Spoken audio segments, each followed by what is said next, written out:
जबलपुर का त्रिपुरी जिस तरह कल्चरी कालीन शिल्प कलाओं के लिए जाना जाता था, ठीक उसी तरह ये स्थान देश की आज़ादी के लिए भी जाना जाता है। जबलपुर के तिलवारा घाट के पास स्थित त्रिपुरी में वर्ष 1939 में कांग्रेस का 52वां राष्ट्रीय अधिवेशन आयोजित किया गया था। इस अधिवेशन में देश के तमाम नेता शामिल हुए थे, जिसमें आज़ाद हिंद फौज के संस्थापक नेताजी सुभाष चंद्र बोस भी शामिल थे। त्रिपुरी कांग्रेस के इस अधिवेशन में सुभाष चंद्र बोस को राष्ट्रीय कांग्रेस का अध्यक्ष चुना गया था। सुभाष चंद्र बोस ने महात्मा गांधी के प्रतिनिधि पट्टाभी सीतारमैया को इस स्थान पर 203 वोटों से हराया था। नेताजी की इस जीत के बाद महात्मा गांधी काफ़ी दुखी हुए थे। हालांकि बाद में महात्मा गांधी के दुखी होने के बाद नेताजी सुभाष चंद्र बोस ने अध्यक्ष पद से इस्तीफा दे दिया था। सुभाष चंद्र की जीत के बाद जबलपुर के लोगों ने 52 हाथियों के नेताजी का जुलूस निकाला था।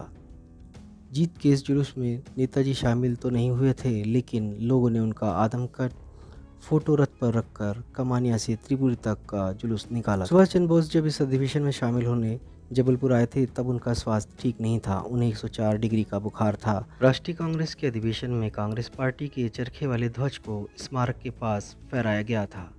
आज भी उस ध्वज को यहाँ पर लहराते हुए देखा जा सकता है। तुम मुझे खून दो, मैं तुम्हें आज़ादी दूंगा।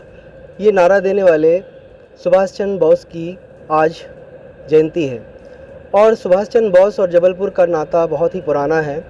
1939 की बात है, जब पहली बार त्रिपुरा कांग्रेस का अधिवेशन जबलपुर में हुआ था, तो इसी स्मारक के नीचे यहाँ पर पहला कांग्रेस का अधिवेशन हुआ था और पहली बार कांग्रेस से के अध्यक्ष सुभाष चंद्र बोस को चुना गया था। इस अधिवेशन में ही कहा जाता है कि महात्मा गांधी जी के प्रतिनिधि पट्टाभी सीतारमैया जी, उनको 203 वोट से सुभाष चंद्र बोस ने हराया था और यहाँ जबलपुर में जब जिस समय वो आए थे, करीबन उनको 104 डिग्री बुखार में अधिवेशन में शामिल हुए। और ये भी बताया जाता है लोगों द्वारा कि जब उनकी जीत यहाँ पर हुई तो 52 हाथियों के रथ पर उनको बैठाल कर जबलपुर के कमानिया गेट से एक विशाल जुलूस निकाला गया था। हालांकि वो इस जुलूस में शामिल नहीं हुए थे क्योंकि उनकी तबीयत ज़्यादा ही ख़राब थी। तो उनके जुलूस में जिस रथ पे उनको बैठाया गया था, वहाँ पे उनकी जगह एक फ़ोटो रख दी गई थी। उस फोटो को देखने ही के लिए लाखों की संख्या में लोग मौजूद थे। तो कांग्रेस का जो अधिवेशन, त्रिपुरी कांग्रेस का अधिवेशन जो जबलपुर में हुआ था, उसका और सुभाष चंद्र बोस का नाता काफ़ी पुराना है। और जब वो पहली बार यहाँ पर कांग्रेस के अध्यक्ष चुने गए थे, तो उनके अध्यक्ष चुने जाने के बाद गांधी जी भी उनसे काफ़ी नाराज़ थे। हालांकि बाद में गांधी जी के नाराज़ होने के बाद उन्होंने अध्यक्ष पद से इस्तीफा दे दिया था, लेकिन आज भी ये स्मारक अपनी उसी पुरानी यादों को लेकर यहाँ पर मौजूद है। स्मारक का जो रखरखाव है वो पूरी तरह से ठीक ढंग से ना होने के कारण काफ़ी जर्जर हालत में है। और यहाँ पर जो कांग्रेस का पहला जो झंडा था, तिरंगा झंडा जो था, जो इस पर चरखा आज भी है, वो यहाँ पर मौजूद है, जिसको आप देख सकते हैं। काफ़ी इसकी हालत भी ख़राब है। लेकिन त्रिपुरी के अलावा नेताजी सुभाष चंद्र बोस का मध्य प्रदेश की सबसे बड़ी सेंट्रल जेल जबलपुर से भी खासा नाता है।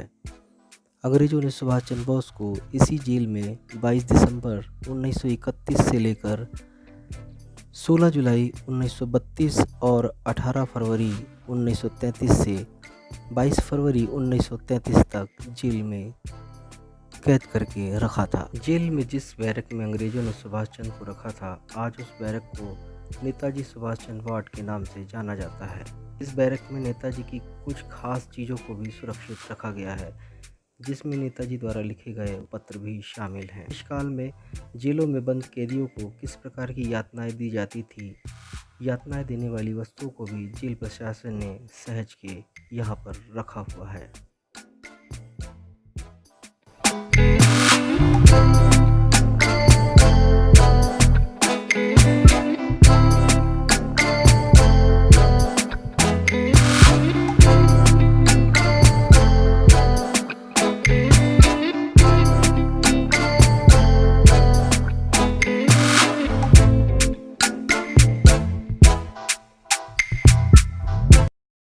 तेईस जनवरी 2021 नेताजी सुभाष चंद्र बोस जी की 125वीं जयंती, जो केंद्र शासन के आदेश से पराक्रम दिवस के रूप में पूरे देश में मनाई जा रही है। हम जबलपुर वासी और मध्य प्रदेश वाले बड़े सौभाग्यशाली हैं कि नेताजी जैसे राष्ट्र के प्रति अपने जीवन को समर्पित करने वाले सेनानियों ने इस जेल में 2 बार परिरुद्ध रह के इस भूमि को पवित्र किया है। सन 2031 से 32 लगभग 7 महीने रहे थे और उसके बाद 2033 में 6 दिन रहे थे। हम जबलपुर जेल के लोग इस दिन को बहुत उत्साह के साथ मनाते हैं और हम ऐसा मानते हैं कि अगर इन जैसे शहीदों ने अपनी जीवन की आहुति नहीं दी होती तो शायद स्वतंत्रता अभी हमें नहीं मिली होती। बड़े गर्व के साथ हम इसको मनाते हैं, लेकिन इस बार कोविड का क्षण है चूँकि, तो बहुत सीमित किंतु गरिमामय कार्यक्रम है। कल इस प्रदेश के यशस्वी मुख्यमंत्री, जिन्हें इस बात का भी श्रेय प्राप्त है कि उन्होंने 13 जून 2007 को इस जेल का नामकरण नेताजी सुभाष चंद्र बोस केंद्रीय जेल जबलपुर किया था। ये देश का पहला जेल था जो किसी सेनानी के लिए नाम पर समर्पित हुआ। वो कल अपने शासकीय कार्य से जबलपुर पधार रहे हैं और उन्होंने स्वयं इच्छा व्यक्त की है कि वो जेल पे आएंगे और उस स्थान पे अपने श्रद्धासुमन अर्पित करेंगे जहां नेताजी परिरुद्ध रहे थे। तो कल का कार्यक्रम बेहद गरिमापूर्ण होगा और हम सभी देशवासियों को इसकी शुभकामनाएं और बधाइयाँ देते हैं। ये नेताजी जो यहाँ पे रहे होंगे तो ऐसा कुछ और भी मतलब क्या क्या चीज़ें उनकी मौजूद है स्मारक में? हमारे पास नेताजी की जो हस्तलिखित चीज़ें हैं वो 2 चीज़ें हैं हमारे पास। एक तो उनका एडमिशन रजिस्टर जिसमें उनके हस्ताक्षर हैं और दूसरा यहाँ से जाने के बाद उन्होंने हमारे तात्कालिक जेलर को एक लेटर लिखा था। ये 2 चीज़ें हमारे पास हैं जो हम बहुत सहेज के रखे हैं और उनको हमने एक म्यूज़ियम के रूप में जो डेवलप किया है बैरक जहाँ वो रहते थे वहाँ उनको लगाया भी है। और अंग्रेज़ों के ज़माने में जो यातनाओं देने के साधन थे वो भी हमने वहाँ डिस्प्ले किए हैं, जो आज वो यातनाएं जो अमानवीय थी अब जेलों में नहीं दी जाती। अब जेल सुधारगृह की तरफ बढ़ रहे हैं।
अभी हम खड़े हैं यहाँ पे, ये है जबलपुर का सेंट्रल जेल जिसका नाम अब सुभाष चंद्र केंद्रीय कारागार है। इसका नाम भी सुभाष चंद्र बोस के नाम पे ही रखा गया है और बताया जाता है कि 1931 में वो यहाँ पे लाए गए थे इसी बैरक में। हम आपको बैरक भी दिखाते हैं। तो 1931 12/31 को जब वो आए थे और 19/7/32 को उनको यहाँ से मतलब भेजा गया, मतलब मात्र 6 महीने रहे। उसके बाद फिर 18/2/33 को आए थे और 22/2/33 को यहाँ से उनको रेफ़र किया गया था। मतलब यहाँ जो 33 में सन 1933 में जब आए थे तो मात्र 4 दिन के लिए ही आए थे। अब हम आपको दिखाते हैं कि वो बैरक जहाँ पर सुभाष चंद्र बोस ने अपना जो जीवन है 6 महीने का वो गुजारा था इस कारागार में। ये देखिए जहाँ पे वो उन्होंने अपना जो जीवन कैदी के रूप में गुजारा था वो कारागार का हम कमरा बताते हैं जिसको अभी एक स्मारक के रूप में बनाया गया है। यहीं पे सुभाष चंद्र बोस अपने जब अंग्रेज़ों ने उनको यहाँ भेजा था तो 6 महीने तक उन्होंने यहाँ पे कैदी के रूप में अपनी जीवन व्यतीत किया था। हालांकि वो इसके बाद फिर बीमार भी हुए थे। इसके बाद फिर उनको यहाँ से मुंबई और मुंबई से वियतनाम भेज दिया गया था। जो यहाँ पर और भी जो चीज़ें हैं अंग्रेज़ों के समय जो इस्तेमाल की जाती थी सेंट्रल जेल में, उसको भी हम दिखाना चाहेंगे कि किस तरीके से मतलब अंग्रेज़ों के समय सेंट्रल जेल में किन किन चीज़ों का उपयोग होता था। वो सारी चीज़ें अभी ये बहुत ही कम चीज़ें दिखाई देती हैं और एक विरासत भी है। और हम यहाँ पे ये भी दिखाना चाहेंगे कि ये बेड़ी है जिसमें सुभाष चंद्र बोस जब यहाँ पे रहे तो उनको ये बेड़ियाँ पहनाई गई थी। ये बेड़ियाँ भी हैं, गवाह हैं आज भी इस सेंट्रल जेल की कि किस तरीके से उनको रखा गया था यहाँ अंग्रेज़ों के समय में। तो ये जबलपुर का जो इतिहास है वो सुभाष चंद्र बोस की वजह से भी थोड़ा जाना जाता है और अभी हम आपको ये भी दिखाएंगे कि ये बैरक को अब स्मारक में कल जैसे भी 23 तारीख को उनका जन्म जयंती है, तो यहाँ पे समय समय पे प्रोग्राम भी होते हैं। तो ये था जबलपुर का वो सेंट्रल जेल जहाँ पर सुभाष चंद्र बोस 6 महीने अपना कैदी के रूप में जीवन व्यतीत किए थे।